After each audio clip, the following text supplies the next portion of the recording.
Back to another video. I appreciate all the support, the love that I'm getting, the likes, the views. If you haven't seen any of my other videos and you're just looking for this team right now, for a Ruin of Silent Death level 5, I have other content like Trikaru guide. I have the Sath Tattoo Giants B12 guide. So if you're looking for content other than this, or you're struggling in other areas, I'm going to be updating more videos about RTA, about just Arena in general, which tower's the max, just an expansive guide to try and grow this channel, because I want to provide a channel that's clean, just like clean gaming, but just something that you can listen to with your kids around, with people in the room, and you're like, there's not an F-bomb every other word. I want this channel to be family oriented, and no worries about who's listening, and you don't randomly see some kid's ears bleeding. So we're going to try and keep it as clean as possible. That's the goal of this this channel, and hopefully you guys will help this grow and make it something that everybody can enjoy. But until then, we're just doing the Ancient Guardian of Khalderun, whatever. You know what I'm getting at. So I struggled with this team for a while. It is a little bit difficult. Now, my team currently is this. The reason I was struggling before is because I didn't have this wonderful bird right here, Shaman.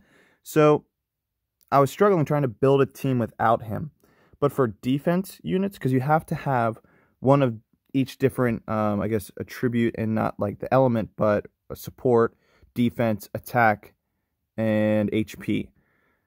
So there's a lot of options throughout all your monsters. You might not, but this is more of a free-to-play-ish team that can farm it pretty fast, pretty consistent. I've only had like 1 or 2 fails out of doing almost 100. So I've been letting it store up. I like to do multiple runs rather than like when there's 10, then do it, and then I have 0. I like to do, at least 40 to 50 runs consistently, so I might get a legend, so on and so forth. So, without further ado, I'm going to show you the runes, the attack order.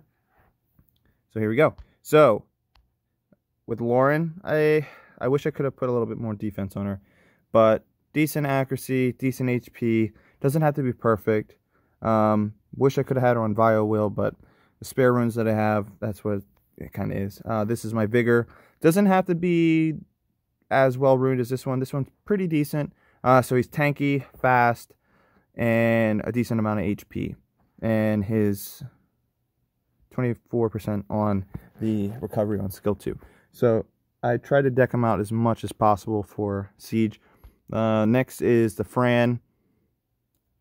I put an attack so it heals more, because that's what this dungeon's really about, is the more you heal, the less stacks that the boss puts on you. So when you have more stacks on you, you do less damage, and it's harder to recover with Shaman. So you want to keep healing as much as possible so the stacks don't get crazy. So that's what I have for her just for this dungeon. Usually I have an HP slot for this one, but just to give her a little extra attack, so the her healing definitely does a little bit more, which is needed in this dungeon. Now, he heals like a monster.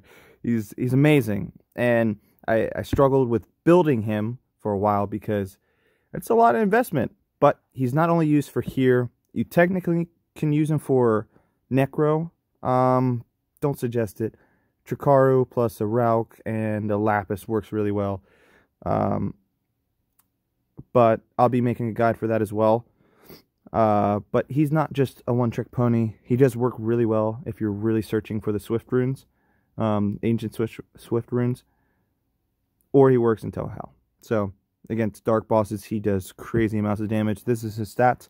I tried to make him tanky with HP and defense, and trying to get as much attack as I can pump out of him for 505 base attack.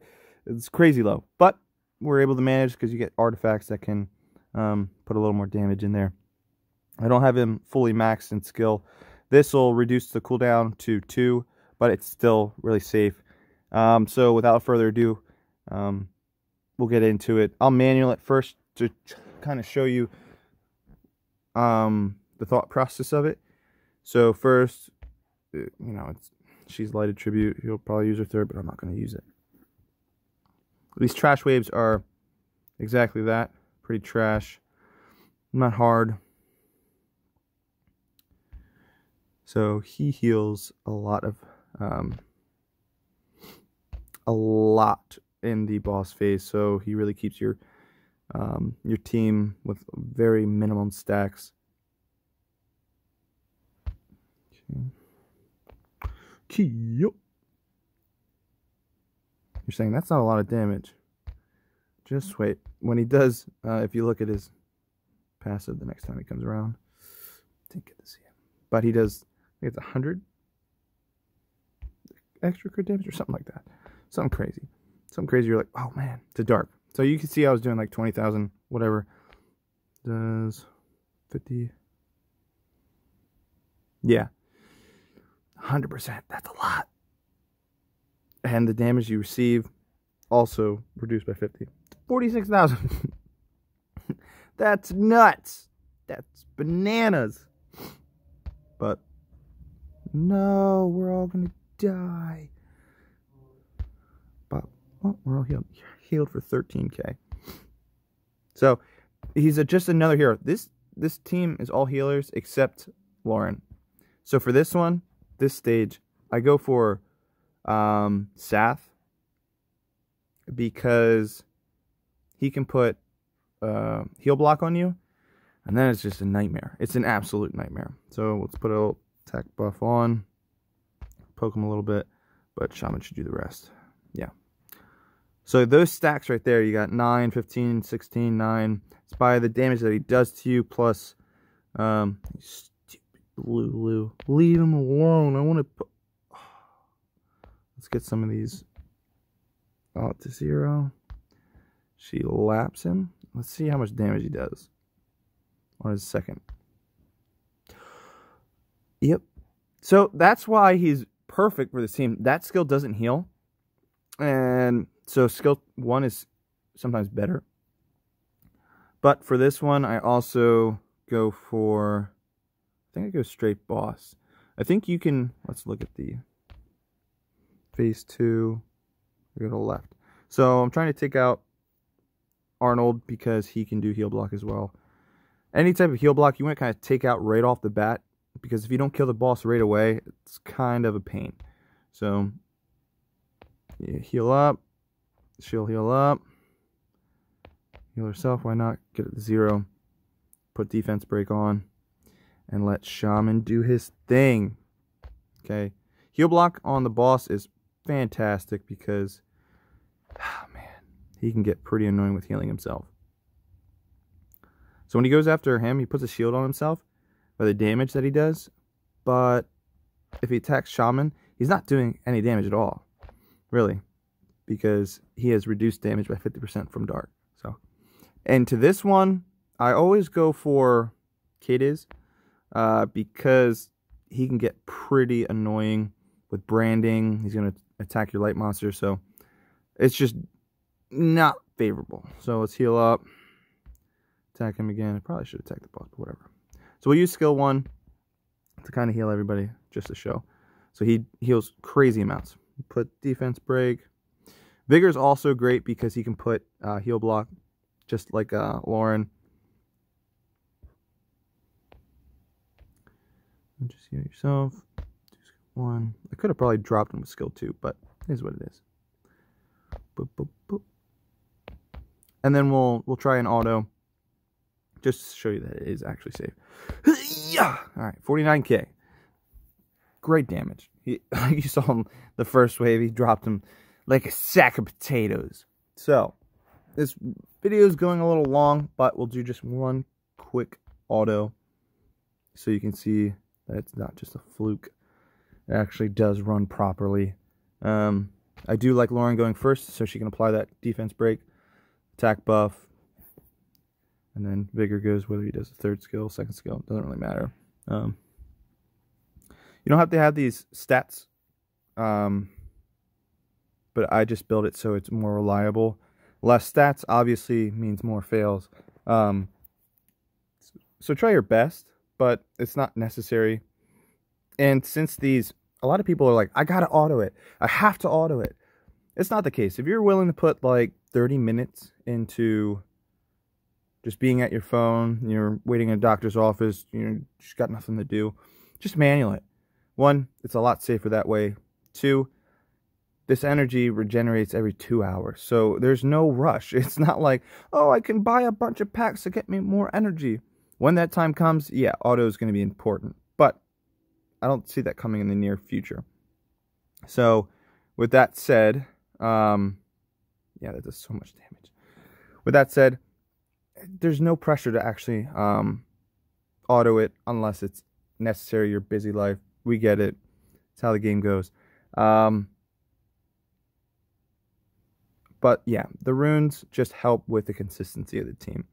But just manual it if you need to, because it is a really slow recovery for energy. Hopefully they buff it up a little bit, because you do get a lot of 5-star runes just with that off chance of getting a 6-star legend ancient rune that becomes OP. Just very small chance. So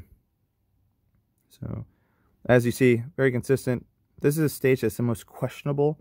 My favorite stage is stage 2 because he literally does nothing. That's why I have Lauren on Revenge, so she can pop the boss if he's being annoying. You know, just putting him in his place. So Ethna is really no concern here. Yeah, just crazy damage. So with that, that's kind of the guide. It averages right around 2 minutes. That's pretty much all of the team. Just to give you a little update on scroll count, I just looked at my monsters. I'm only missing like 10 natural occurring. So for me, I'm just gonna wait till 1, there's a new monster out, 2, Masha hits the stones, or 3, until the Transcendent Scroll event comes to actual fruition. It's a long time away, but we're slowly getting our way. I think we hit 200 coins or something like that. So everyone's like, yeah, I'm just gonna let's go with energy now. But I just want that Devilmon because I have no Devilmon for my new Savannah. So I hope you guys enjoyed watching. Hopefully it helped you. If you have any questions, make sure to just put it down in the comments. I'll answer it. I'm pretty quick at answering questions. And I also want to build a community that, you know, helps one another with different team comps, different ideas.